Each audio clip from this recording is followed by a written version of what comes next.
संघटनेच्या निवडणुकीत अध्यक्षपदासाठी 6 जणांचे अर्ज आलेले आहेत। विद्यमान अध्यक्ष अजिंक्य नाईकांनी पुन्हा एकदा अध्यक्षपदासाठी उमेदवारी अर्ज दाखल केलेला आहे। ठाकरे गटाचे आमदार मिलिंद नार्वेकरही अध्यक्षपदाच्या निवडणुकीमध्ये रिंगणामध्ये उतरलेत।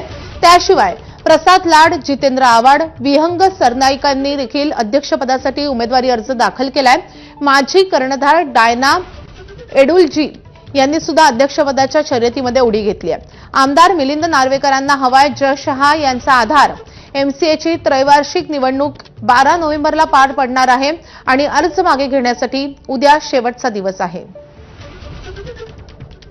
त्यामुळे सगळे इच्छुक गाठीभेटी घेत आहेत। शरद पवार मुख्यमंत्री यांच्या गाठीभेटी घेऊन या निवडणुकीसाठी आता मोर्चेबंधणी सगळ्या नेत्यांनी सुरू केलेली आहे। अशी माहिती कळते की उद्धव ठाकरेंनी मिलिंद नार्वेकर यांच्यासाठी शरद पवारांना फोन देखील केलेला होता आणि अर्थात मिलिंद नार्वेकरांनी मुख्यमंत्र्यांची देखील भेट घेतलेली आहे। त्याशिवाय प्रसाद लाड, जितेंद्र आव्हाड, विहंग सरनाईक हे देखील शरद पवारांना जाऊन भेटलेले आहेत। त्यामुळे अध्यक्षपदासाठी मोठी चुरस आपल्याला यंदा पाहायला मिळणार आहे।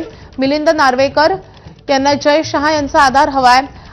जे सध्याचे मावळते अध्यक्ष आहेत ते अजिंक्य नाईक देखील पुन्हा एकदा अध्यक्षपदाच्या शर्यतीमध्ये उतरलेले आहेत। त्यामुळे तब्बल 6 अर्ज अध्यक्षपदासाठी दाखल झालेले आहेत। नेमकी आता कोणाची वर्णे लागणार हे पाहणं महत्त्वाचं ठरेल।